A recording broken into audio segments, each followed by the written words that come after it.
여보, 당신 딸 산후조리 도와주러 간 사이 우리 집 팔았어? 미안해. 그 집도 인생도 전부 정리하고 떠나려고 했어. 딸이 아이를 낳던 그날 남편은 집을 팔았습니다. 손녀를 처음 안던 그 순간 남편은 짐을 쌌습니다. 30년 결혼 생활이 끝난 건 제가 병원에 있던 사흘 동안이었습니다. 구독과 좋아요는 큰 힘이 됩니다.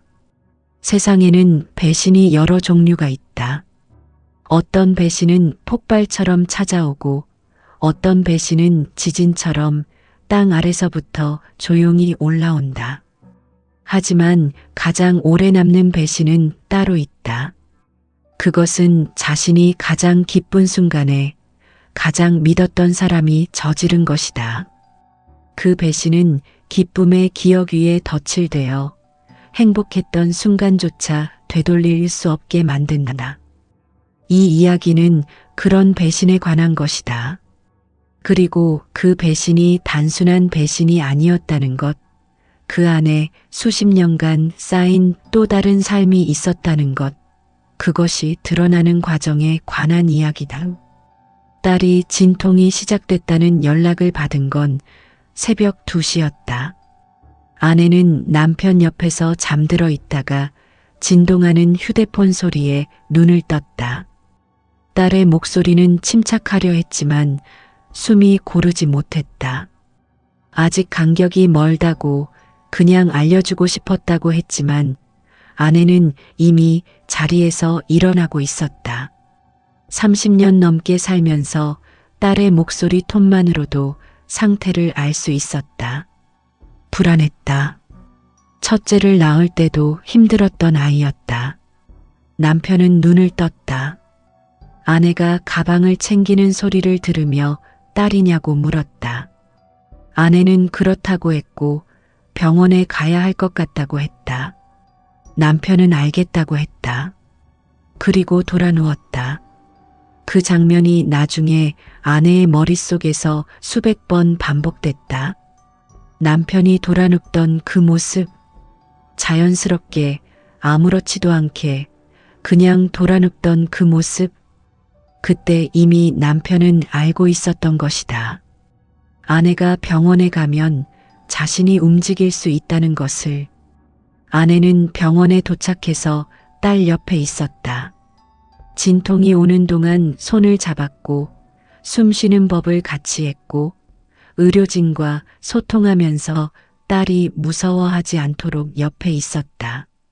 사위는 곁에 있었지만 딸이 원한 건 엄마였다. 출산이 오래 걸렸다. 새벽에 시작된 진통이 다음날 낮까지 이어졌고 결국 오후 2시가 조금 넘어 손녀가 세상에 나왔다. 아내는 그 순간 눈물을 흘렸다. 딸이 살아서 잘 나았고 아이가 울었고 딸의 눈에서도 눈물이 흘렀다. 수십 년 전 딸을 처음 안던 날이 겹쳐 보였다. 그 작고 붉은 얼굴이 이제 엄마가 됐다. 아내는 손녀를 처음 안으면서 남편에게 문자를 보냈다. 태어났다고, 딸도 아이도 건강하다고, 사진도 한 장 보냈다. 남편의 답장은 오지 않았다. 처음에는 바쁜가 보다 생각했다. 낮 시간에는 운동을 가거나 동네를 산책하는 일이 많았던 사람이었다. 늦게 확인할 수도 있다고 생각했다. 병원에서 하루를 보내고 딸 옆에서 밤을 새우고 다음 날 아침에도 남편에게서는 아무 연락이 없었다. 이상했다. 아무리 무뚝뚝한 사람이라도 손녀가 태어났다는 소식에 이렇게까지 무반응인 것은 처음이었다. 아내는 전화를 걸었다. 연결이 됐지만 받지 않았다. 다시 걸었다. 역시 안 받았다. 문자를 보냈다. 왜 연락이 없냐고. 손녀 사진 봤냐고. 읽었다는 표시가 됐지만 답은 없었다. 딸은 아직 몰랐다. 아내는 딸이 회복에 집중해야 했기 때문에 그 불안함을 내색하지 않았다. 그냥 아빠가 원래 연락이 좀 늦다고 곧 연락 올 거라고 했다. 이틀째 되던 날 저녁 아내는 집으로 가봐야겠다고 결심했다. 딸의 상태가 안정됐고 사위가 곁에 있었다. 뭔가 이상한 느낌이 자꾸만 가슴 한편을 두드렸다. 혹시 남편이 쓰러진 건 아닌가 하는 생각도 들었다. 나이가 있는 사람이었으니까. 아니면 갑자기 몸이 안 좋아진 건지. 아내는 걱정을 안고 집으로 향했다. 집 앞에 도착했을 때 첫 번째로 이상한 것은 현관 앞이었다. 화분이 없었다. 아내가 수십 년간 키워온 제라늄 화분이 항상 현관 옆에 있었는데 그것이 사라져 있었다. 아내는 잠깐 멈췄다가 문을 열었다. 문이 열렸다. 잠겨 있지 않았다. 안에 들어서는 순간 아내의 몸이 굳었다. 집안이 비어 있었다. 소파가 없었다. 거실 장식장이 없었다. 텔레비전이 없었다. 식탁이 없었다. 아내는 천천히 집안을 걸었다. 부엌, 안방, 작은 방, 창고 전부 비어 있었다. 가구가 없는 집은 훨씬 크게 느껴졌다. 그 넓음이 무서웠다. 아내의 신발 소리가 빈 바닥을 치며 메아리 쳤다. 남편의 옷이 없었다. 남편의 물건이 없었다. 남편의 흔적이 없었다. 아내는 안방 벽을 더듬었다. 거기에 결혼사진 액자가 걸려 있어야 했다. 못자국만 남아 있었다. 그 못자국 앞에서 아내는 한참을 서 있었다. 숨을 쉬고 있는지 심장이 뛰고 있는지 아무것도 느껴지지 않았다. 몸이 어딘가 현실과 연결을 잃어버린 것 같았다. 그냥 못자국을 보고 있었다. 그것이 실제라는 것을 뇌가 받아들이지 못하고 있었다. 얼마나 지났는지 모를 때 현관 쪽 바닥에 무언가 있다는 것을 발견했다. 작은 봉투였다. 흰 봉투. 아내의 이름이 쓰여 있었다. 남편의 글씨체였다. 아내는 그 봉투를 주었다. 손이 떨렸다. 봉투 안에는 종이 한 장이 있었다. A사 용지에 짧게 쓰인 글이었다. 내용은 단 몇 줄이었다. 그 몇 줄을 읽는데 아내는 5번을 처음부터 다시 읽어야 했다. 이해가 되지 않아서가 아니었다. 이해가 너무 잘 돼서였다. 이해가 되는 것이 너무 끔찍해서 눈이 계속 처음으로 돌아갔다. 편지에는 이렇게 써 있었다. 미안하다고. 더 이상 이 삶을 살 수 없다고. 집은 이미 처리했다고. 자신의 것은 자신이 가져갔고 나머지는 딸에게 주면 된다고. 찾지 말라고. 찾지 말라는 말이 마지막 문장이었다. 아내는 그 종이를 들고 빈집 바닥에 그냥 앉았다. 주저앉은 것이 아니었다. 힘이 빠진 것도 아니었다. 그냥 앉아야 할 것 같았다. 서 있는 것이 어울리지 않는 상황이었다. 얼마나 앉아 있었는지 모른다. 날이 어두워지고 있었다. 빈집에 불도 없었다. 전기는 연결돼 있었지만 스위치를 켤 생각을 못했다. 그냥 어두워지는 집 안에 앉아 있었다. 그때 전화가 왔다. 딸이었다. 엄마 어디 있냐고, 병원에 왜 안 오냐고. 아내는 전화를 받았다. 목소리가 이상하지 않으려고 했다. 딸이 방금 아이를 낳은 사람이었으니까. 지금 이 상황을 말할 수 없었다. 조금 피곤해서 집에서 쉬고 있다고 했다. 내일 아침 일찍 가겠다고 했다. 전화를 끊고 나서 아내는 처음으로 소리를 냈다. 울음인지 신음인지 알 수 없는 소리였다. 그 소리가 빈 집안에서 그대로 돌아왔다. 메아리가 됐다. 자신이 낸 소리가 자신에게 돌아오는 것을 들으면서 아내는 이 집이 이제 자신의 것이 아니라는 것을 실감했다. 집이 팔렸다는 것은 그 다음 날 알게 됐다. 아내는 아침에 부동산에 전화했다. 동네 부동산이었다. 20년째 알고 있는 사장이었다. 우리 집이 팔렸냐고 물었다. 부동산 사장은 잠깐 망설였다. 그리고 조심스럽게 말했다. 2달 전에 계약이 됐고 잔금은 아내가 병원에 간 바로 다음 날 처리됐다고. 2달 전이었다.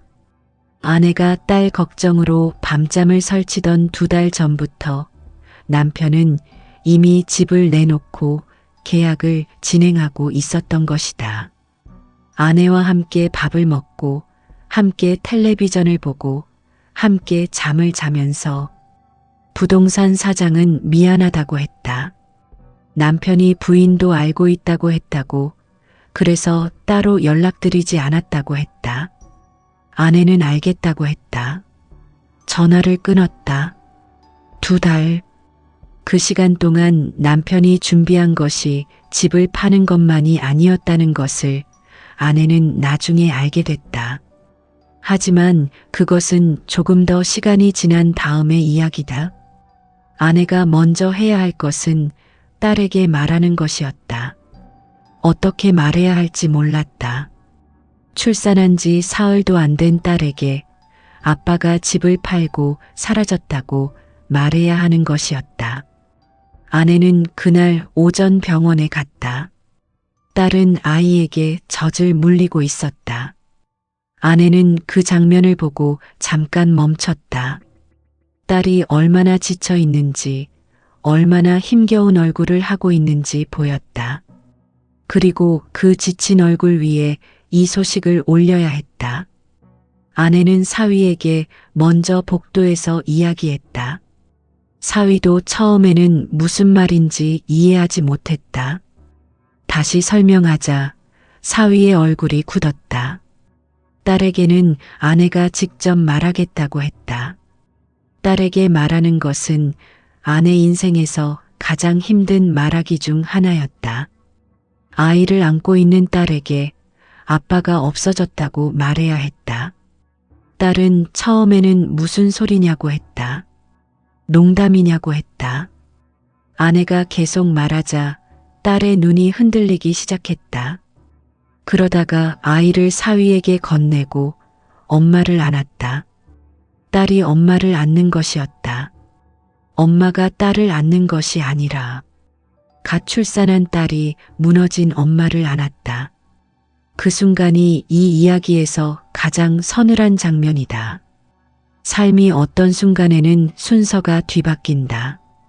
보호받아야 할 사람이 보호하고 기대야 할 쪽이 버텨야 한다.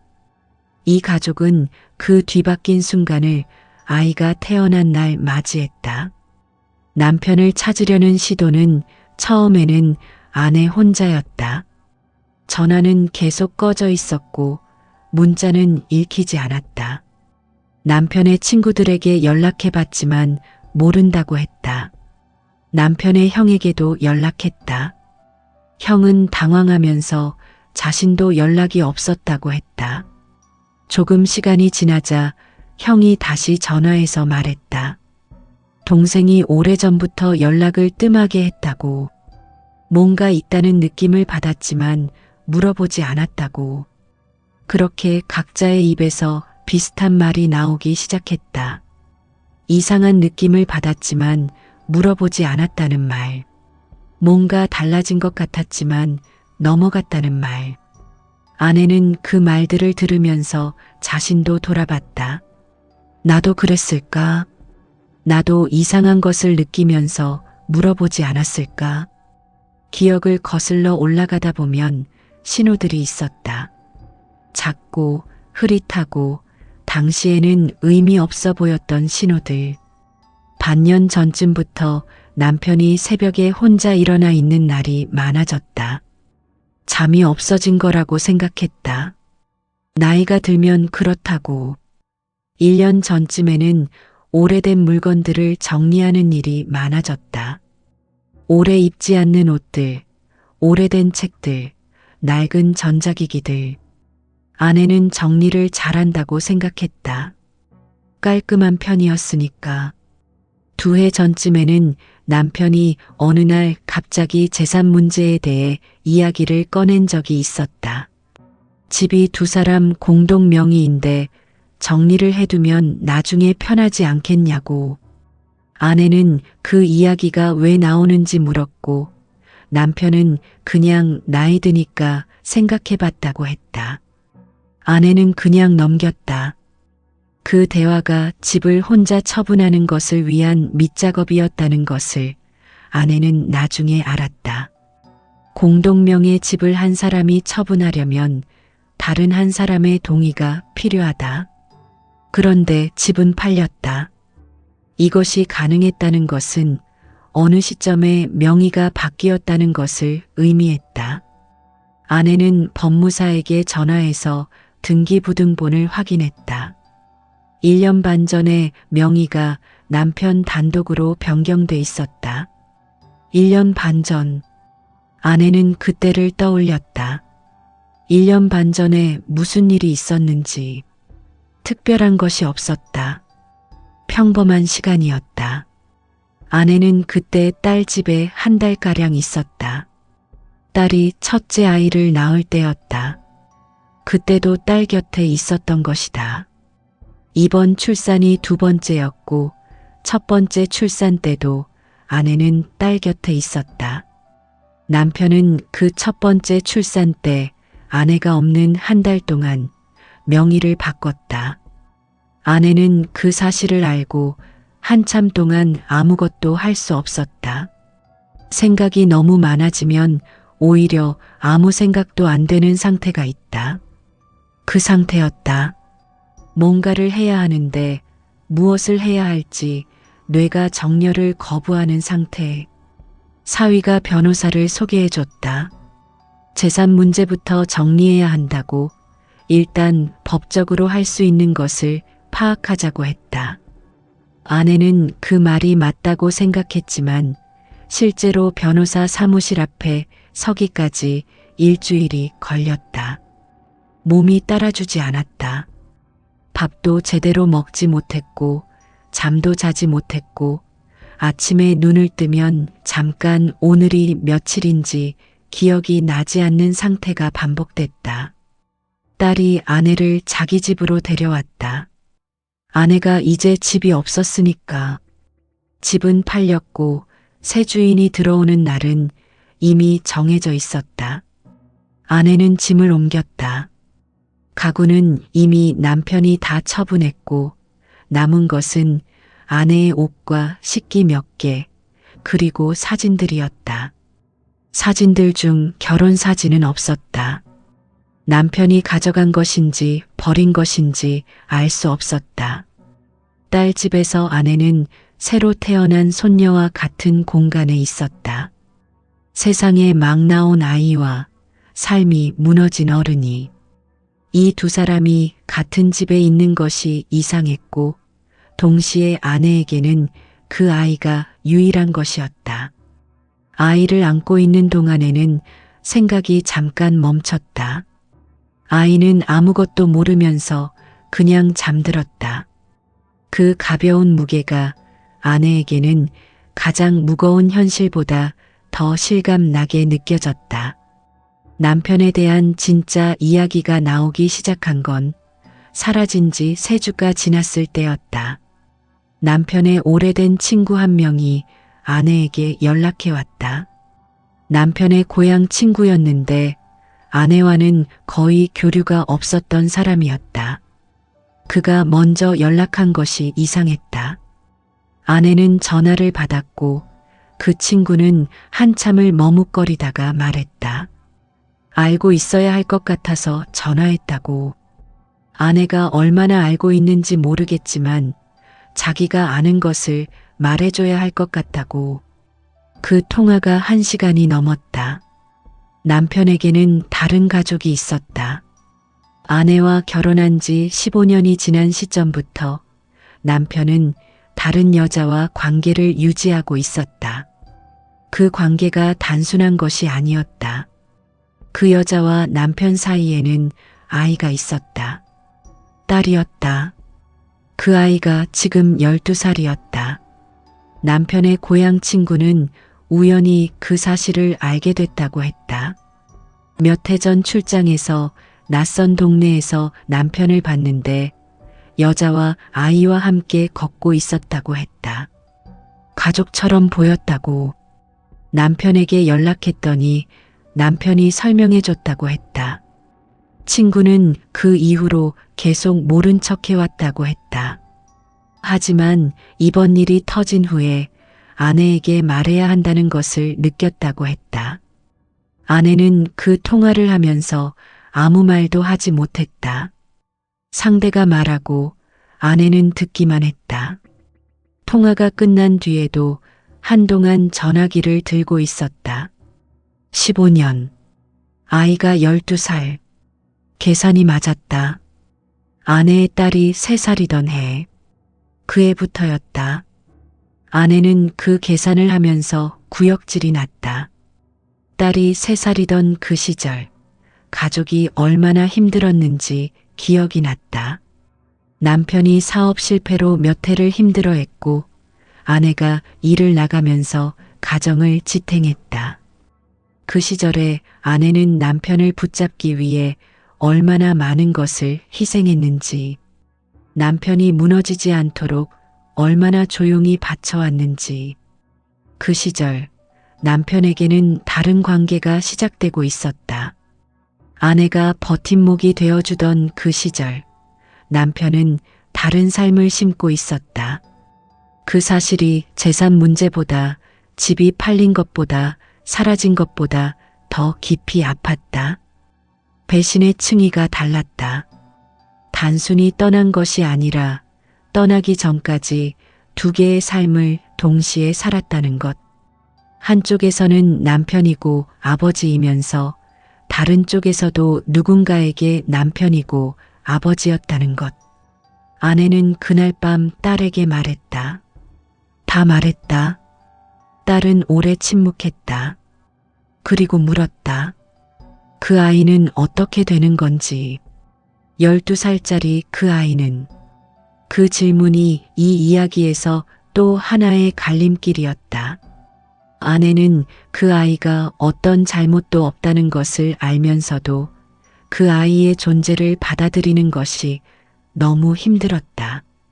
자신의 딸과 같은 아버지를 가진 아이, 자신의 손녀와 같은 할아버지를 가진 아이. 딸은 그 이후 며칠 동안 많이 울었다. 아이에게 젖을 물리면서도 울었고 밤에 아이가 자고 나서도 울었다. 사위는 옆에서 지켜보면서 무엇을 해야 할지 몰라 했다. 이 상황에서 할 수 있는 것이 없었다. 그냥 곁에 있는 것 외에는. 남편의 행방은 그로부터 2달이 지나도록 파악이 되지 않았다. 경찰에 신고는 했지만 성인이 자의로 연락을 끊은 경우 실종으로 처리하기 어렵다는 설명을 들었다. 재산 문제는 변호사를 통해 진행하고 있었다. 집이 팔린 돈의 일부는 공동생활에 몫이 있다는 법적 판단이 나올 수 있었다. 하지만 실제로 그 돈을 받기까지의 과정이 길고 복잡했다. 아내는 그 과정을 살아가면서 동시에 다른 것들도 정리하고 있었다. 30년의 결혼 생활을 돌아보는 것이었다. 무엇이 진짜였고 무엇이 가짜였는지, 아니 진짜와 가짜로 나눌 수 있는 것인지조차 알 수 없었다. 남편이 보여준 사랑과 시간과 기억들이 이 사실을 알고 나자 전부 의미가 달라졌다. 어느 날 함께 갔던 여행이 기억났다. 남편이 갑자기 일이 생겼다며 하루 먼저 돌아갔던 그날. 그 일이 무엇이었는지 이제는 알 것 같았다. 명절에 남편이 혼자 고향에 다녀온다던 그 해. 장례식이 있어서 혼자 다녀와야 한다던 그날들. 기억들이 다시 재배열됐다. 이상했던 것들이 이제 이해됐고 그 이해가 더 끔찍했다. 아내에게 그 시기에 가장 힘든 것은 외로움이었다. 슬픔은 버틸 수 있었다. 분노도 버틸 수 있었다. 하지만 외로움은 달랐다. 30년 동안 옆에 있던 사람이 사라진 것에 외로움이 아니었다. 30년 동안 혼자였다는 사실을 이제서야 알게 된 외로움이었다. 오래된 외로움. 이미 지나간 시간 속에서 혼자였다는 것. 그 시간은 되돌릴 수 없다는 것. 딸이 아내를 끌어내기 위해 노력했다. 손녀를 안고 나가는 산책에 아내를 데리고 갔다. 아내는 처음에는 나가기 싫었다. 이웃들이 볼 것 같았다. 무슨 일인지 알 것 같아서. 하지만 딸은 계속 끌어냈다. 엄마가 바깥에 있어야 숨을 쉰다고, 집에만 있으면 안 된다고. 그 산책들이 조금씩 아내를 돌려놓았다. 봄이었다. 길가에 꽃이 피어 있었고 바람이 따뜻했다. 손녀는 유모차에서 눈을 크게 뜨고 세상을 봤다. 아직 초점이 정확하지 않은 눈으로 그냥 세상 전체를 봤다. 아내는 그 눈을 들여다보면서 잠깐 생각했다. 이 아이가 앞으로 살아갈 삶에는 지금 이 계절이 있다는 것을, 나쁜 것과 좋은 것이 섞여 있겠지만 지금 이 봄은 진짜라는 것을, 남편에 대한 소식이 다시 들어온 것은 여름이 시작될 무렵이었다. 남편의 누나가 연락해왔다. 남편이 연락을 했다고, 잘 있다고만 하고 끊었다고, 어디 있는지는 말하지 않았다고, 하지만 살아있다는 것은 확인됐다고. 아내는 그 소식을 듣고 무슨 감정인지 알 수 없었다. 안도인지 더 큰 분노인지, 살아있다는 것이 위안이 돼야 하는지, 아니면 살아있으면서 이렇게 한 것이 더 나쁜 것인지. 남편의 누나는 조심스럽게 덧붙였다. 동생이 오래전부터 매우 힘들었던 것 같다고. 그 말의 의미가 무엇인지는 분명하지 않았지만 아내는 그것이 변명처럼 들렸다. 힘들었던 사람이 아내뿐이었겠냐고, 혼자 힘들었다고 이렇게 하면 되는 거냐고. 아내는 그 말을 입 밖으로 내지 않았다. 누나에게 할 말이 아니었다. 그 통화 이후 아내는 처음으로 일기를 쓰기 시작했다. 오래전에 쓰다가 그만둔 습관이었다. 딸이 가져다 준 작은 노트에 매일 밤 몇 줄씩, 처음 몇 줄은 남편에 대한 분노와 의문과 기억들이었다. 그러다가 서서히 다른 것들이 들어오기 시작했다. 오늘 손녀가 웃은 것, 산책에서 본 꽃, 딸이 해준 밥. 일기의 비중이 서서히 달라졌다. 사라진 것들보다 남아있는 것들이 일기를 채우기 시작했다. 법적 절차는 오래 걸렸다. 재산 분할 소송을 진행했고 결혼 기간에 공동 기여분을 인정받는 과정이 몇 달에 걸쳐 이어졌다. 변호사는 침착하게 진행했고 아내는 그 과정에서 자신이 생각보다 단단하다는 것을 알았다. 감정이 무너지는 날도 있었지만 법적 절차 앞에서는 감정을 잠깐 내려놓을 수 있었다. 서류를 보고 판단하고 결정하는 것. 그것은 감정과 다른 일이었다. 아내는 그 과정에서 자신이 30년간 몰랐던 것들을 알게 됐다. 재정 상태가 생각보다 복잡했다는 것, 남편 이름으로 된 계좌들이 여러 개였다는 것, 일부 자선이 이미 상당 기간 전에 정리돼 있었다는 것. 남편은 오래전부터 준비를 해왔다. 이것이 즉흥적인 결정이 아니었다는 것, 이미 오랜 시간을 두고 계획된 것이었다는 것이 드러났다. 그 사실이 아내에게는 이중의 충격이었다. 한 번은 결과로, 한 번은 과정으로. 사라진 것도 충격이었지만 그 사라짐을 위해 자신 모르게 수년 동안 준비가 이루어졌다는 것. 그 준비가 이루어지는 동안 자신은 아무것도 몰랐다는 것. 아내는 한때 자신이 너무 둔했던 것인지, 너무 믿었던 것인지 생각했다. 하지만 변호사가 말해줬다. 이런 경우 대부분 피해자는 알아채지 못한다고.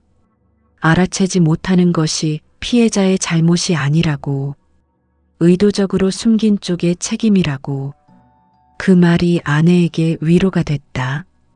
한참 만에 처음으로 자신이 나쁜 것이 아니라는 말을 들은 것 같았다. 남편의 다른 가족, 그 여자와 아이에 대해서는 아내가 직접 알아보려 하지 않았다. 변호사가 관련 사항을 파악하는 과정에서 일부 정보가 들어오기는 했다. 그 여자도 상황을 알고 있었던 것 같았다. 남편이 두 가정을 유지하고 있다는 것을. 하지만 그 여자 역시 남편이 사라진 이후 연락이 끊겼다고 했다. 그 여자도 버려진 것이었다. 그것이 아내에게 또 다른 종류의 감정을 불러왔다. 분노가 아니었다. 묘한 공허함이었다. 남편은 두 가정 모두를 버렸다. 선택을 한 것이 아니라 전부에서 사라진 것이었다. 그것은 어떤 여자나 어떤 가족이 부족해서가 아니었다. 남편 자신의 문제였다. 도망친 것이었다. 어디서 무엇으로부터 도망친 것인지는 알 수 없었지만 그 이해가 분노를 완전히 가시게 하지는 않았다. 하지만 분노의 성격이 달라졌다. 나를 버린 것에 대한 분노에서 자신을 감당하지 못한 사람에 대한 복잡한 감정으로 여름이 끝나갈 무렵 아내는 처음으로 친정 언니에게 이 모든 것을 말했다. 그때까지 친척들에게는 이야기를 하지 않았다. 어디서부터 어떻게 말해야 할지도 몰랐고 말하는 것 자체가 너무 힘들었다. 하지만 언니에게는 말해야 할 것 같았다. 언니는 전화를 받고 한참 아무 말도 하지 않았다. 그러다가 올라가겠다고 했다. 언니가 왔다. 이틀을 함께 있었다. 말을 많이 하지는 않았다. 그냥 같이 밥을 먹고 같이 손녀를 봤다. 저녁에 언니가 아내의 손을 잡고 말했다. 잘했다고. 무엇을 잘했냐고 물으니 살아있는 것을 잘했다고 했다. 그 말에 아내는 처음으로 크게 울었다. 이 상황이 생긴 이후 처음으로 정말 크게 참았던 것들이 한꺼번에 쏟아졌다. 언니는 아무 말 없이 그 곁에 있었다. 가을이 됐다. 손녀가 100일이 됐다. 딸은 조촐하게 가족끼리만 하자고 했다. 아내와 사위의 부모, 그것만으로도 충분하다고. 100일상을 차리면서 아내는 처음으로 뭔가를 만드는 일을 했다. 음식을 만드는 것이 오래 손에 잡히지 않았었는데 그날 처음으로 종일 부엌에 서 있었다. 미역국을 끓이고 나물을 무치고 전을 부쳤다. 딸이 부엌으로 와서 엄마 옆에 섰다. 아무 말 없이 나물 다듬는 것을 도왔다. 두 사람이 나란히 서서 일했다. 아내는 그 옆에 딸이 있다는 것을 느꼈다. 피부로 느꼈다. 이 아이가 아직 여기 있다는 것, 이 아이 곁에 자신이 있다는 것. 그날 100일상을 차리고 손녀를 가운데 두고 사진을 찍었다. 할머니와 엄마와 손녀가 함께 찍은 사진이었다. 남편이 없는 사진이었다. 처음에는 그 빈자리가 눈에 들어왔다. 그러다가 잠깐 보다 보면 빈자리보다 채워진 자리가 더 많다는 것이 보였다. 가을이 깊어질 무렵 아내는 조그만 원룸을 하나 구했다. 딸 집에서 계속 있을 수 없었다. 사위에게 부담이 됐고 아내 스스로도 자신만의 공간이 필요하다고 느꼈다. 처음으로 아내가 혼자 사는 공간이었다. 결혼 이후 처음으로 아무것도 없는 방에 짐을 들여놓으면서 아내는 잠깐 멈췄다. 이 방이 자신의 것이었다. 아무것도 없지만 누군가가 치운 것이 아니라 아직 채우지 않은 것이었다. 그 차이가 컸다. 가구를 사는 것부터 시작했다. 침대, 작은 식탁, 의자. 하나씩 골랐다. 처음에는 아무래도 좋다고 생각했지만 막상 가구점에 가서 의자를 골라야 할 때 손이 가는 것이 있었다. 옅은 나무색 의자였다. 등받이가 곱고 앉았을 때 안정감이 있었다. 그것을 골랐다. 그 의자를 창가에 놓았다. 아침에 햇빛이 드는 자리였다. 아내는 그 의자에 앉아서 커피를 마셨다. 처음으로 혼자 자기 집에서 자기 의자에 앉아서 마시는 커피였다. 맛이 어떤지는 중요하지 않았다. 이 자리가 자신의 것이라는 것이 중요했다. 그 겨울 남편에게서 편지가 왔다. 우편으로. 주소가 딸 집으로 돼 있었다. 딸이 아내에게 전달했다. 남편의 편지는 길지 않았다. 사과가 있었다. 하지만 설명은 없었다. 왜 그랬는지, 어디에 있는지, 앞으로 어떻게 할 건지 아무것도 없었다. 그냥 미안하다는 말과 자신도 오래 힘들었다는 말과 이제는 다 내려놓고 싶다는 말. 아내는 그 편지를 읽고 다시 읽지 않았다. 서랍에 넣어뒀다. 답장은 쓰지 않았다. 써야 할 말이 너무 많거나 아니면 아무 말도 할 필요가 없거나 둘 중 하나였는데 아내는 후자를 선택했다. 그 선택이 처음에는 억누름처럼 느껴졌다. 하지만 시간이 지나면서 다르게 느껴졌다. 답장을 쓰지 않는 것이 자신을 위한 것이라는 걸, 남편의 언어로 이 상황을 처리하지 않겠다는 것, 남편이 만들어 놓은 구조 안에서 반응하지 않겠다는 것, 침묵이 때로는 가장 강한 대답이라는 것을 아내는 그때 알았다. 이듬해 봄 아내는 처음으로 혼자 여행을 했다. 기차로 2시간 거리의 작은 바닷가 마을이었다. 딸이 권했고 아내는 처음에는 혼자 어떻게 가냐고 했다. 딸이 말했다. 엄마가 혼자 못하는 것은 없다고. 그 말이 맞았다. 바닷가에서 이틀을 보내면서 아내는 처음으로 자신이 지금 여기에 있다는 것을 온전히 느꼈다. 파도 소리가 들렸고 바람이 얼굴을 스쳤고 이른 아침 수평선이 밝아오는 것을 봤다. 그 장면이 아무도 설명해 주지 않아도 아름다웠다. 곁에 누군가 있어야 아름다운 것이 아니었다. 그냥 그 자체로 있었다. 아내는 그 여행에서 사진을 많이 찍었다. 풍경 사진, 바다 사진, 아침 하늘 사진. 예전에는 사진을 잘 찍지 않았다. 남편이 찍는 사람이었고 아내는 찍히는 사람이었다. 이제 찍는 사람이 됐다. 그것이 이상하게도 기쁘게 느껴졌다. 딸에게 사진을 보내자 딸이 예쁘다고 했다. 엄마가 찍은 거 맞냐고 했다. 아내는 웃었다. 오랜만에 혼자서 아무 이유 없이 웃었다. 남편의 2번째 편지가 온 것은 그 여행을 다녀온 직후였다. 이번에는 내용이 조금 더 있었다. 자신이 어디에 있는지 밝히지는 않았지만 딸에게 연락하고 싶다고 했다. 손녀가 태어난 것을 알고 있다고, 한 번이라도 보고 싶다고. 아내는 그 편지를 딸에게 전달했다. 자신이 결정할 문제가 아니었다. 딸의 아버지에 대한 것은 딸이 결정해야 했다. 딸은 그 편지를 읽고 오래 생각했다. 그리고 아내에게 물었다. 엄마는 어떻게 생각하냐고.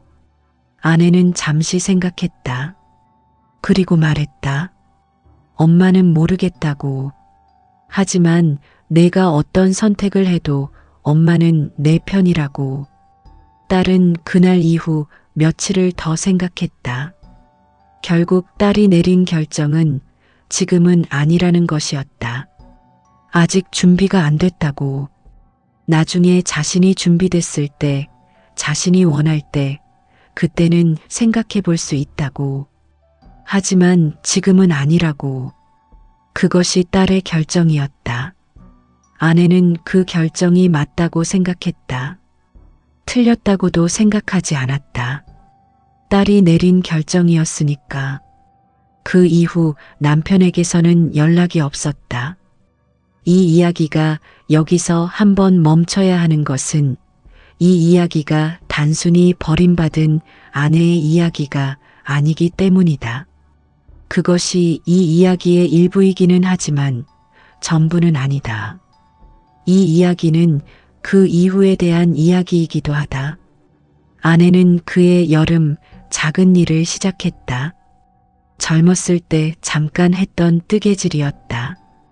딸이 다니는 복지관에서 강좌를 하고 있었는데 딸이 엄마를 데려갔다.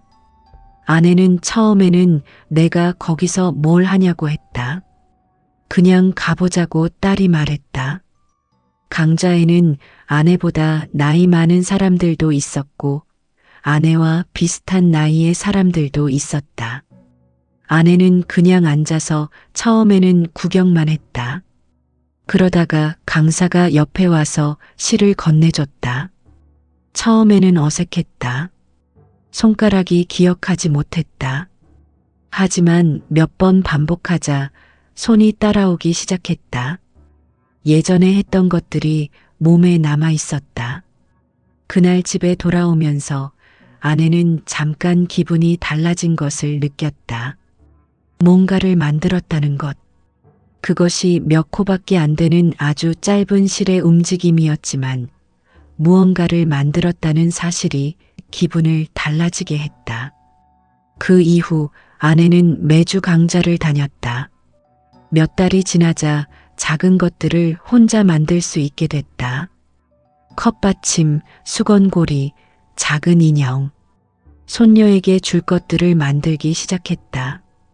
손녀의 첫 번째 생일에는 직접 만든 작은 신발을 선물했다. 손녀가 아직 신을 수 없는 크기였지만 딸은 그것을 받고 오래 들고 있었다.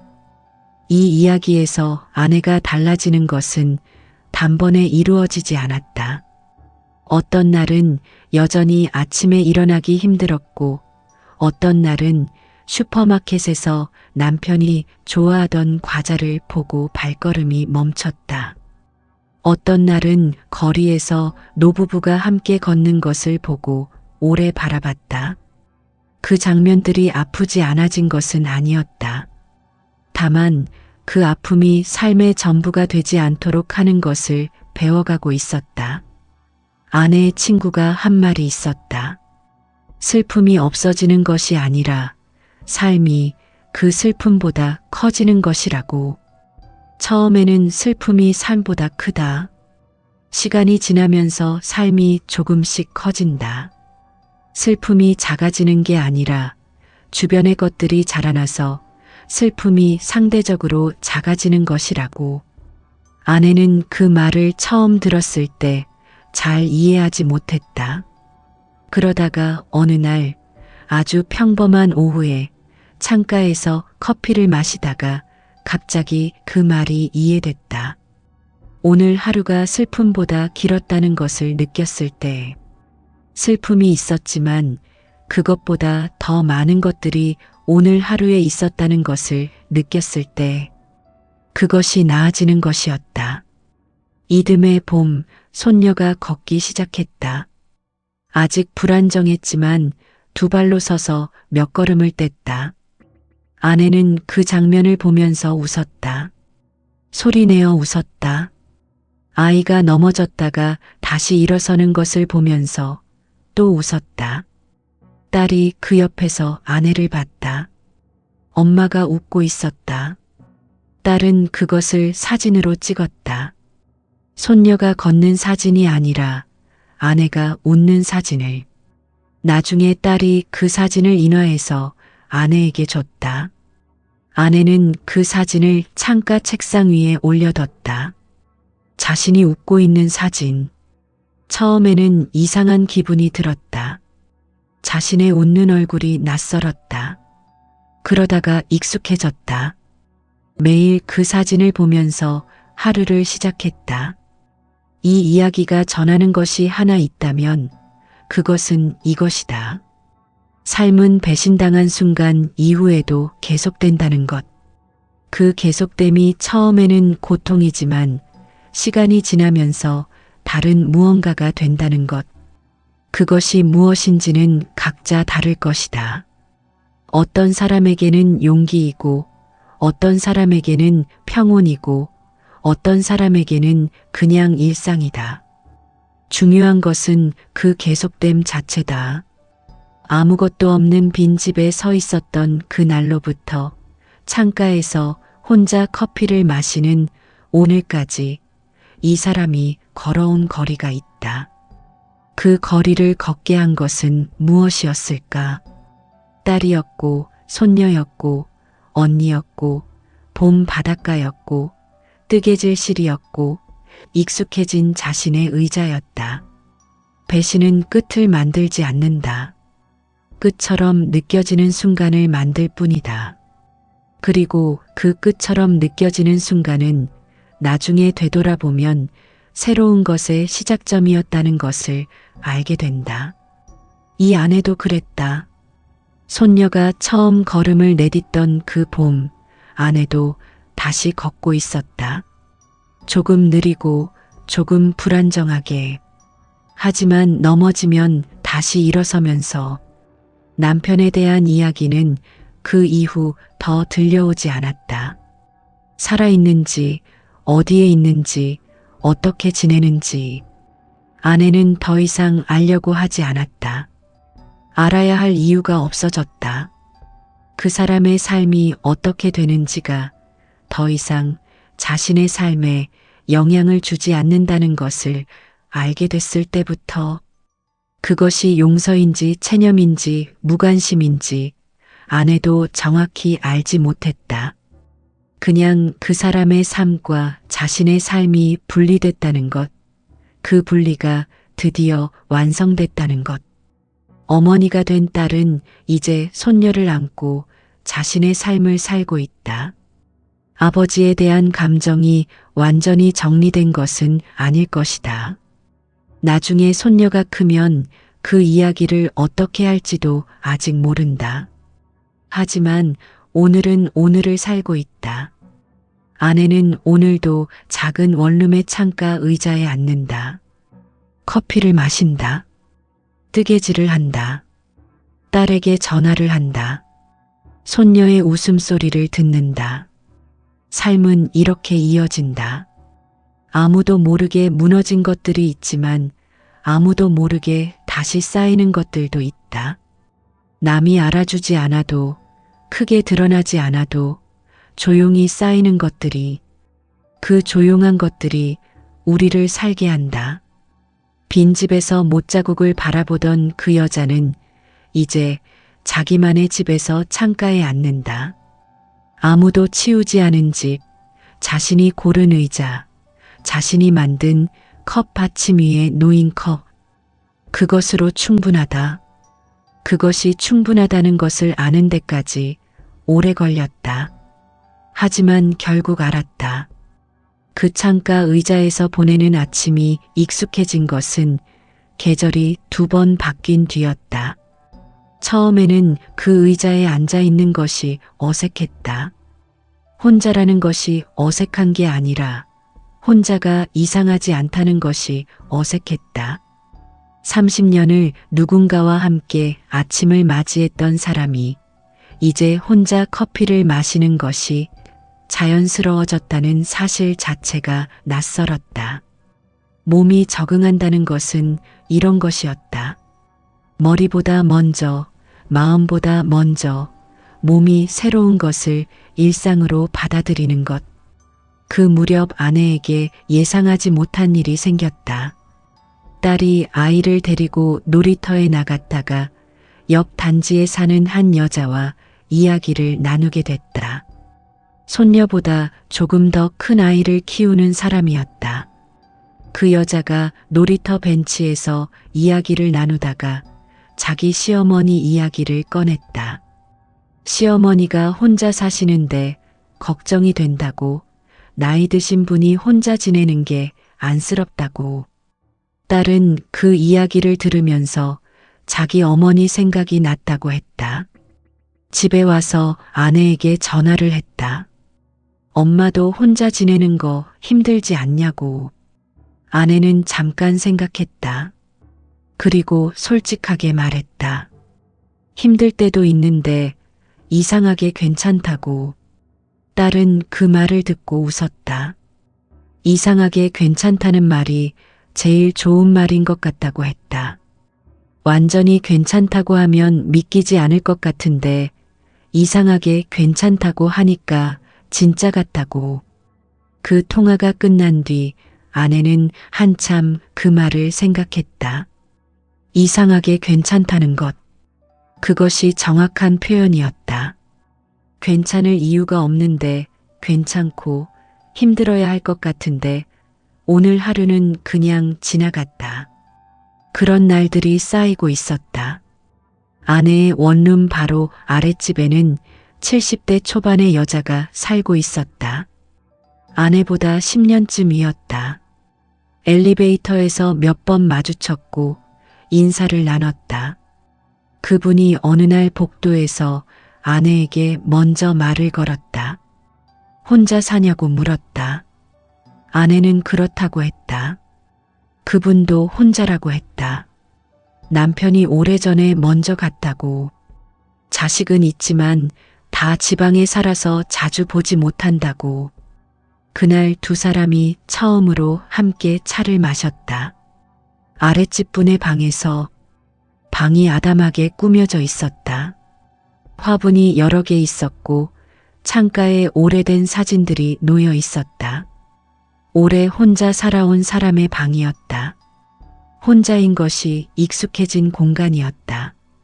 아내는 그 방을 보면서 자신의 방이 떠올랐다. 아직 자신의 방에는 그런 것들이 없었다. 아직 채워지지 않은 공간. 아랫집 분이 말했다. 처음엔 다 무섭다고. 혼자 밥 먹는 것도, 혼자 불 끄고 자는 것도, 혼자 아픈 것도. 그런데 시간이 지나면 무서운 것보다 자유로운 것이 더 많아진다고. 자기 리듬대로 살 수 있는 것, 누가 뭐라 하지 않는 것, 먹고 싶은 걸 먹는 것.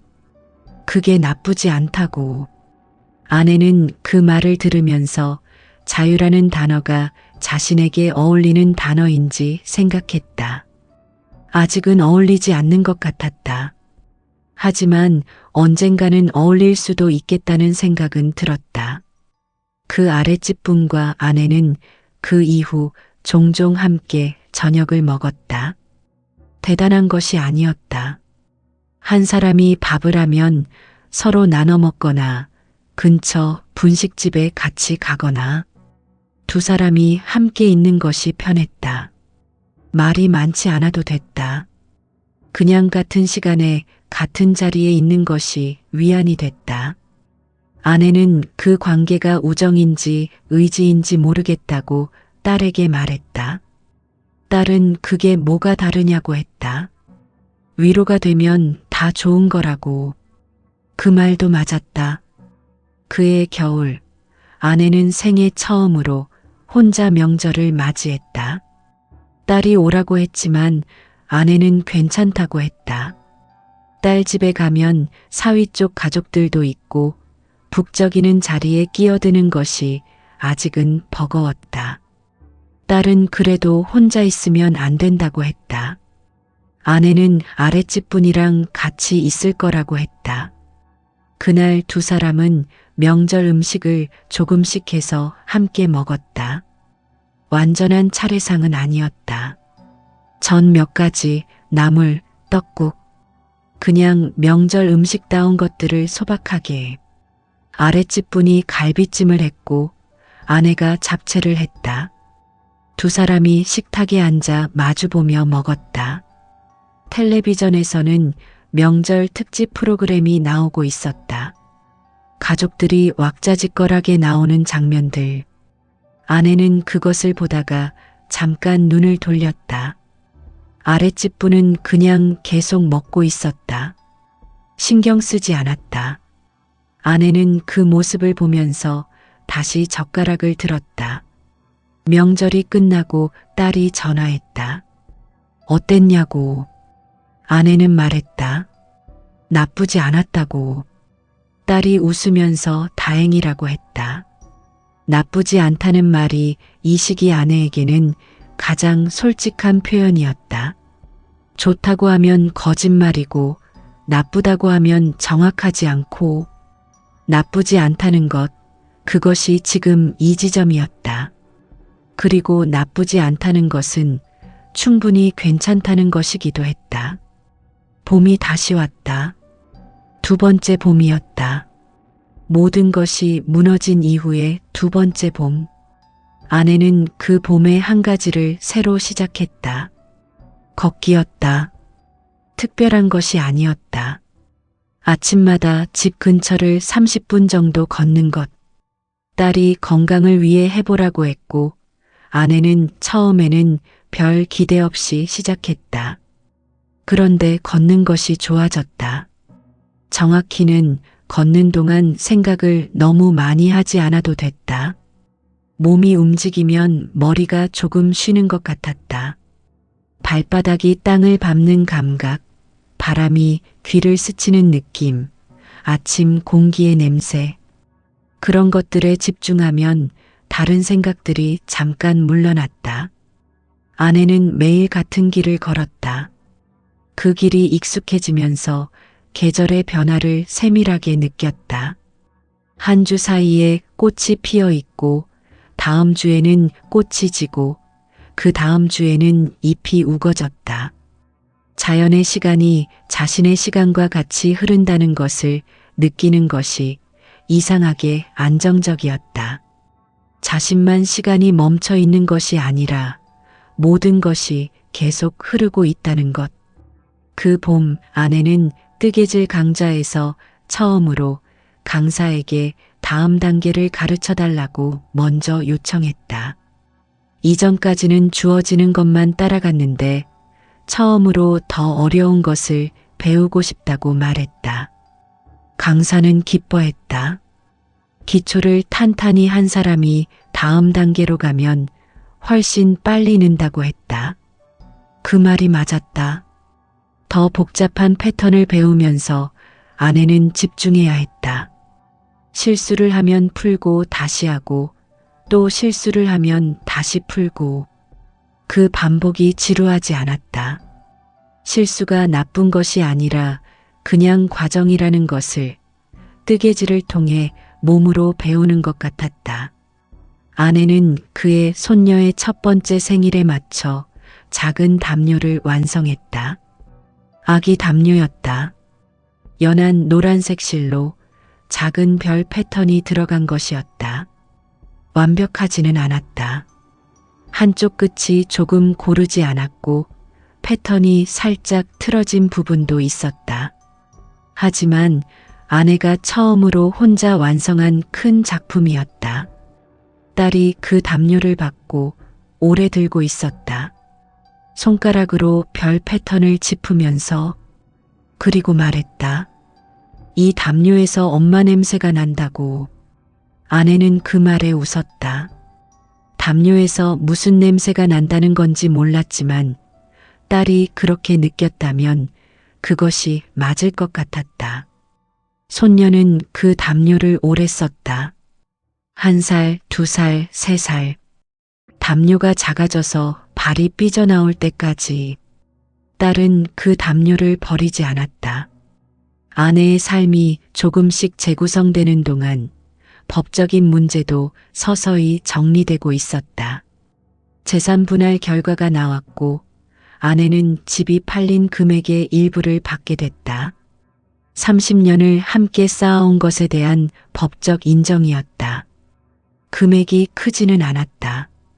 하지만 아무것도 없이 빈 집에 서 있던 그날을 생각하면 그 금액이 주는 의미는 금액 이상이었다.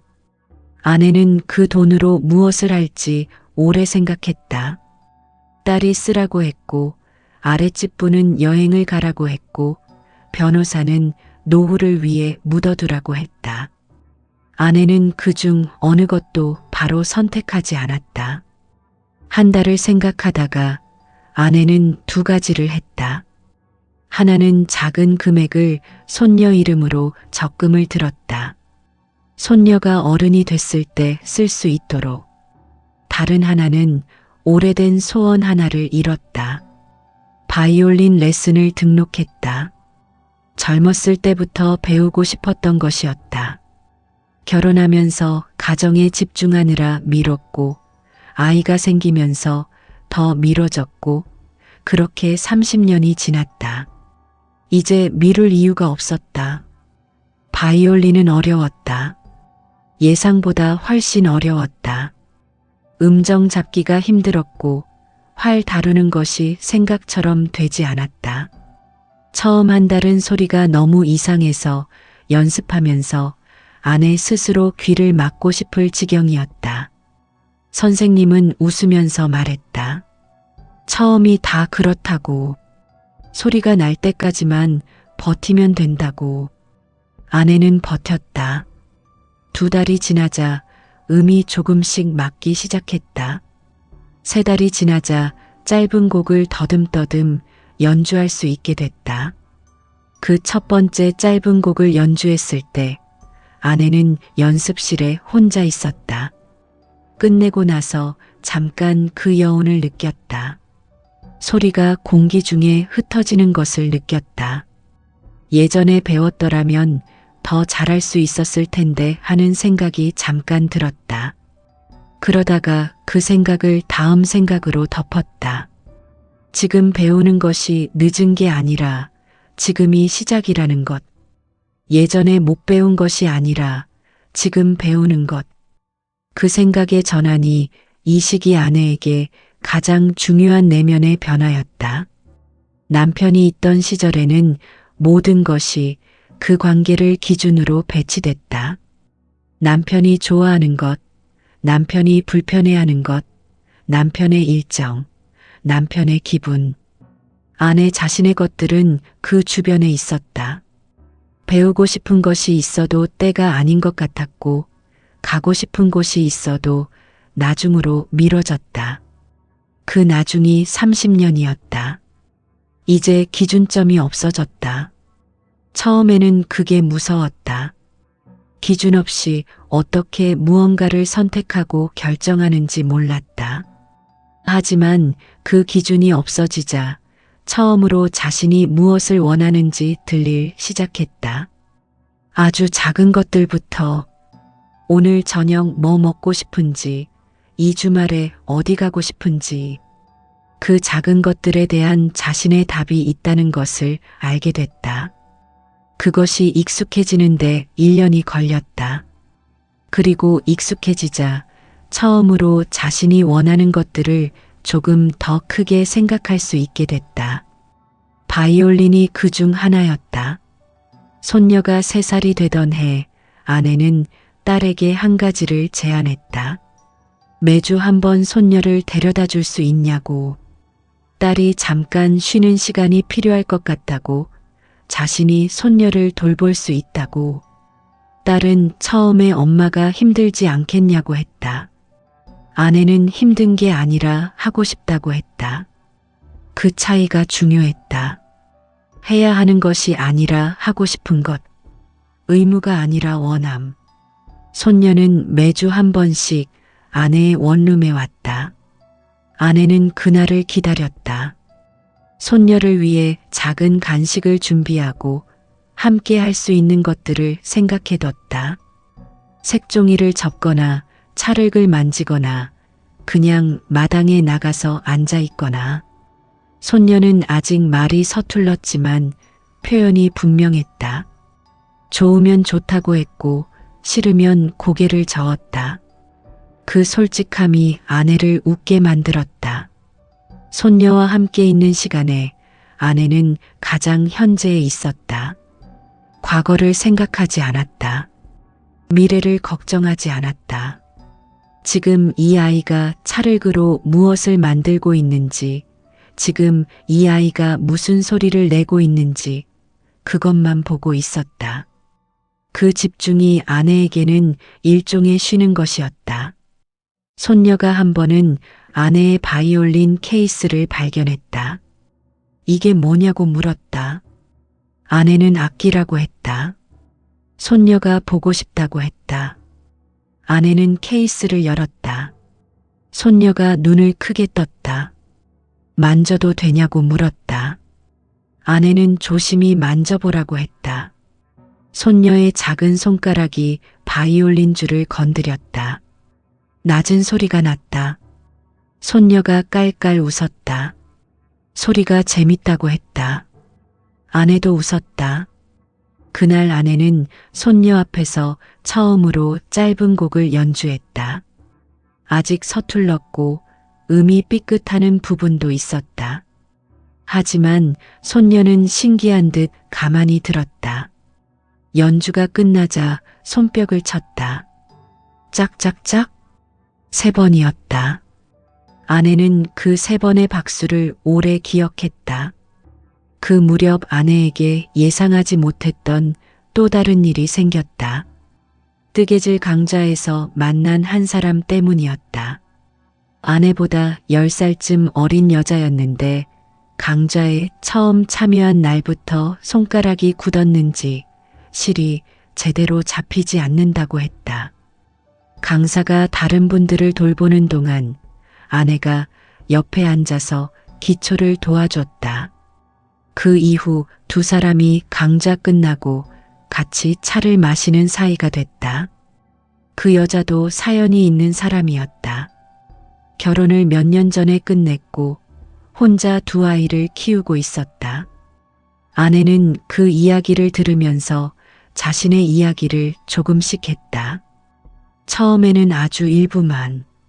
그러다가 시간이 지나면서 더 많이. 2 사람이 서로의 이야기를 들으면서 공통된 것이 있다는 것을 알게 됐다. 다른 사람들에게 설명하기 어려운 감각들.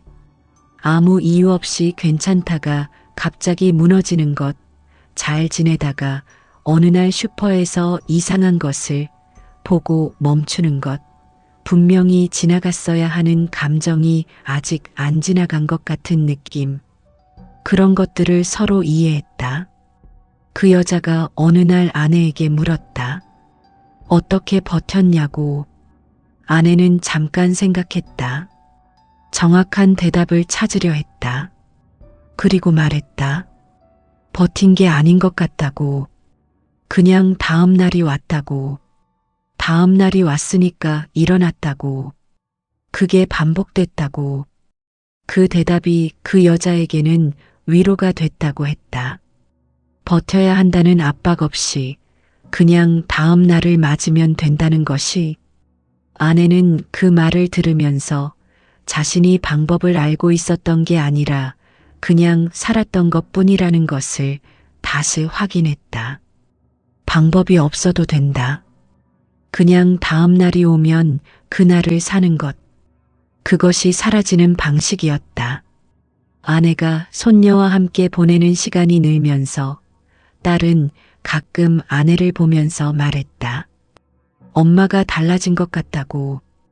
어떻게 달라졌냐고 물으면 딸은 정확히 뭐라고 하기 어렵다고 했다. 그냥 달라 보인다고. 가볍다고.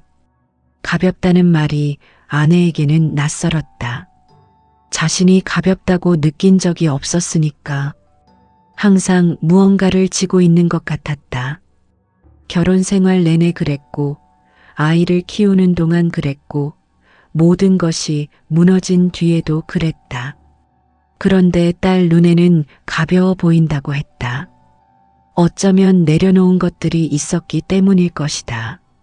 남편에 대한 분노를 완전히 내려놓지는 못했지만 그것을 매일 들고 다니지 않게 된 것, 잃어버린 30년에 대한 슬픔을 완전히 지우지는 못했지만 그것이 오늘을 덮지 않게 된 것, 그 차이, 짐이 없어진 것이 아니라 짐을 두고 다닐 수 있게 된 것. 그 여름 아내는 혼자 두 번째 여행을 갔다. 이번에는 조금 더 멀리 갔다. 기차로 4시간이 넘는 거리였다. 가고 싶었던 곳이 있었다. 젊었을 때 한 번 가봤고 다시 가보고 싶었는데 결혼 이후로 한 번도 가지 못했던 곳이었다. 경상도 쪽의 작은 사찰이었다. 산속에 있는 곳이었는데 여름에는 계곡 소리가 절 안까지 들린다고 했다. 혼자 거기까지 가는 것이 처음에는 두렵다기보다 어색했다. 짐은 작게 챙겼다. 이틀치 옷과 세면도구, 책 한 권, 바이올린 연습 메모지. 기차 안에서 창밖을 보면서 아내는 30년 전 이 기차를 탔던 것을 떠올렸다. 그때도 혼자였다.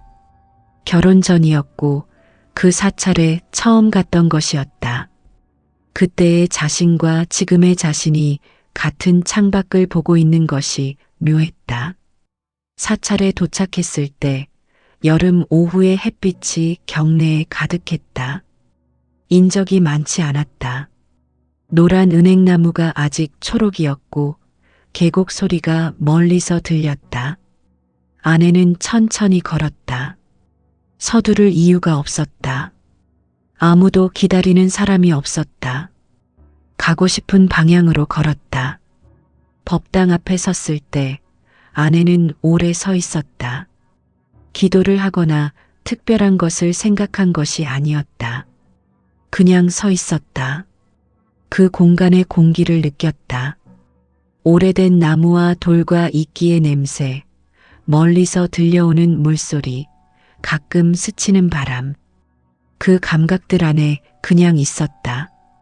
그 순간 아내는 자신이 오래 잃고 있었던 무언가를 느꼈다. 정확히 뭔지 말로 할 수는 없었다. 그냥 있어도 된다는 것. 여기 있어도 된다는 것.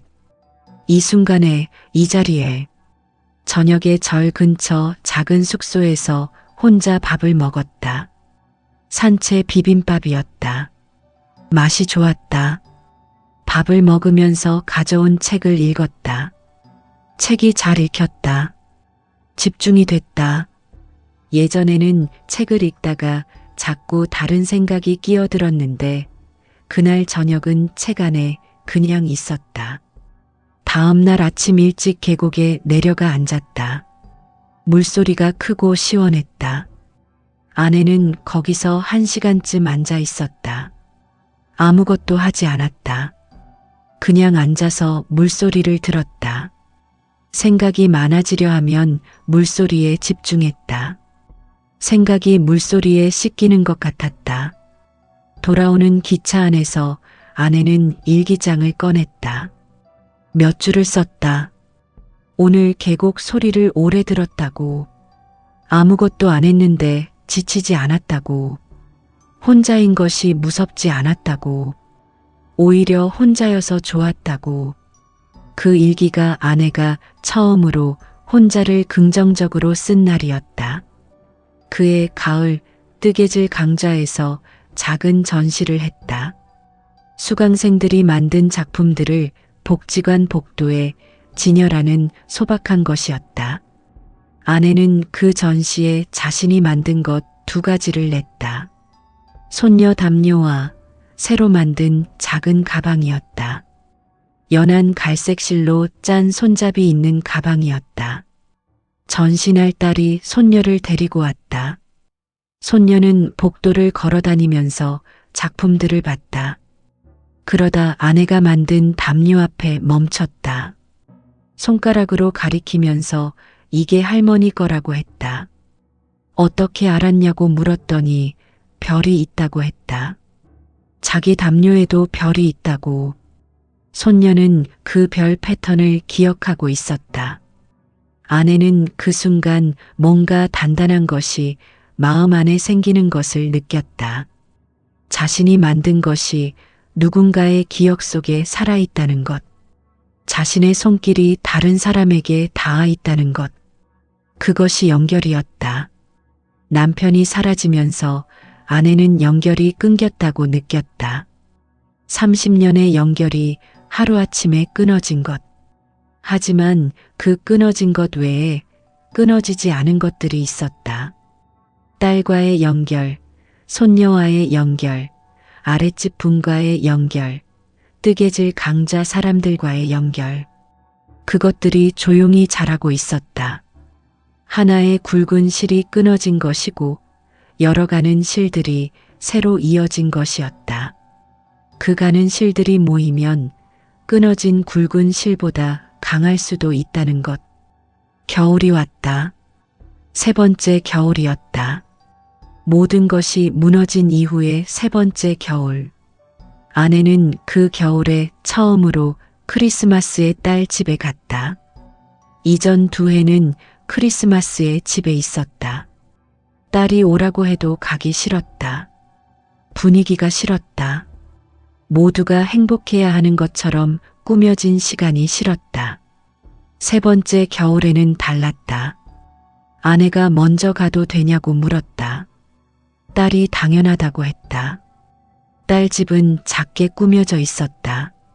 손녀가 트리 앞에서 눈을 반짝였다. 사위가 저녁을 준비했다. 아내가 과자를 사갔다. 넷이서 같이 먹고 손녀가 춤을 추는 것을 봤다. 특별한 것이 없었다.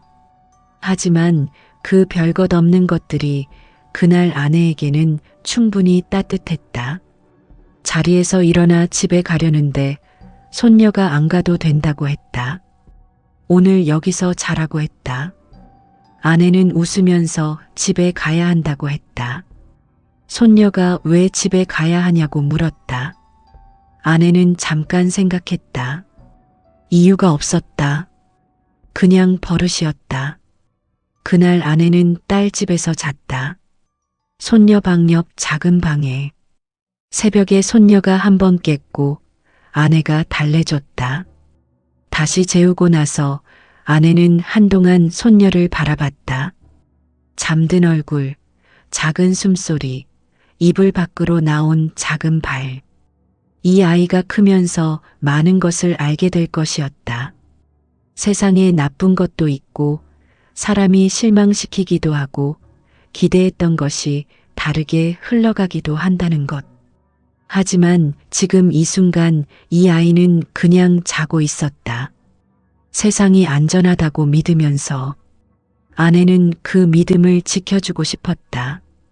이 아이가 자라면서 여러 가지를 알게 되더라도 그 믿음의 시간이 충분히 길었으면 했다.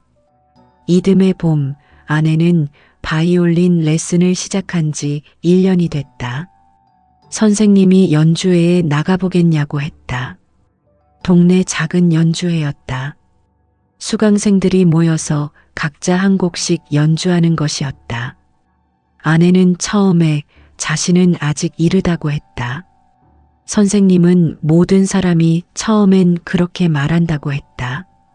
나가면 된다고. 아내는 고민하다가 참여하기로 했다. 딸에게 말하자 딸이 가겠다고 했다. 사위도 손녀도. 연주의 날이 됐다. 작은 문화원 강당이었다. 의자가 몇 줄 있었고 가족들이 앉아 있었다.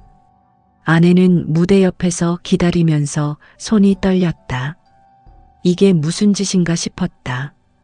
이 나이에 처음 배운 바이올린을 남들 앞에서 켜는 것이.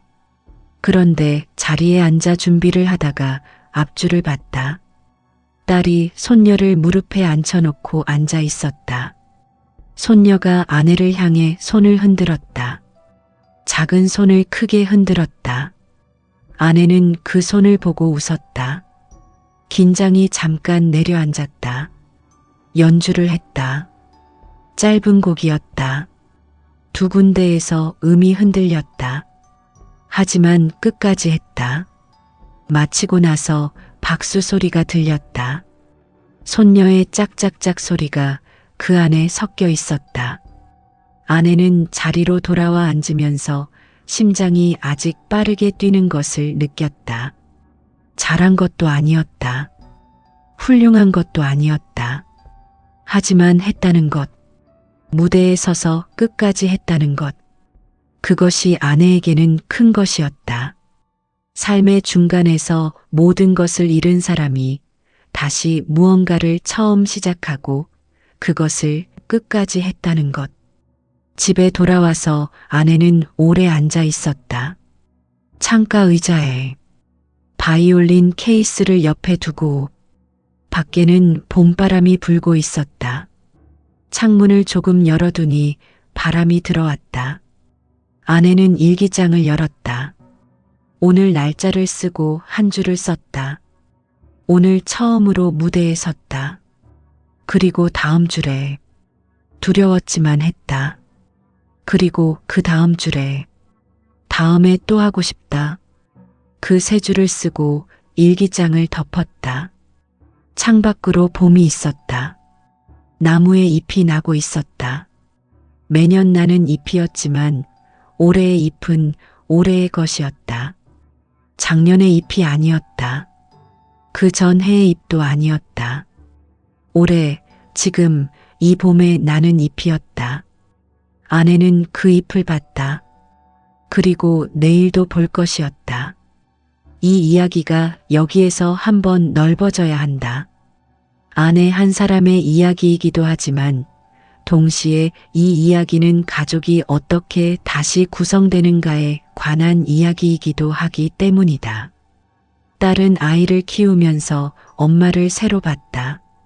어릴 때부터 알았던 엄마인데 다른 사람을 보는 것 같은 경험이 있었다.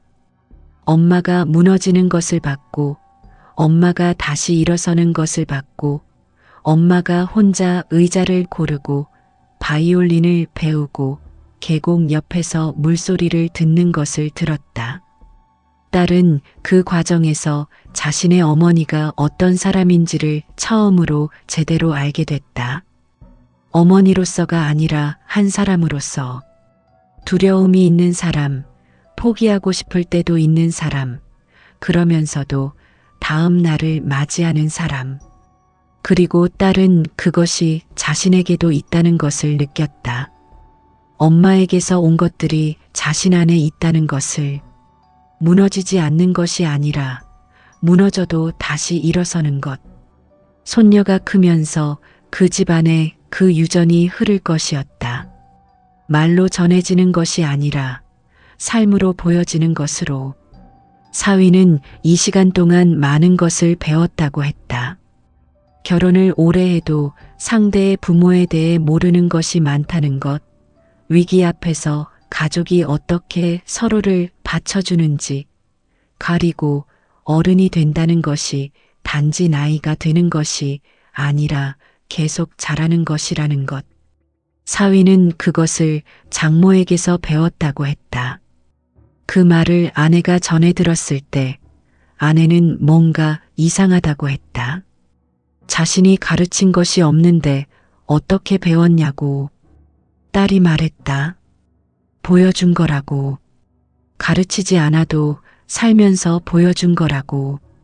그 말이 아내에게 오래 남았다. 우리는 의식하지 못하는 사이에 서로에게 가르친다. 말이 아니라 삶으로.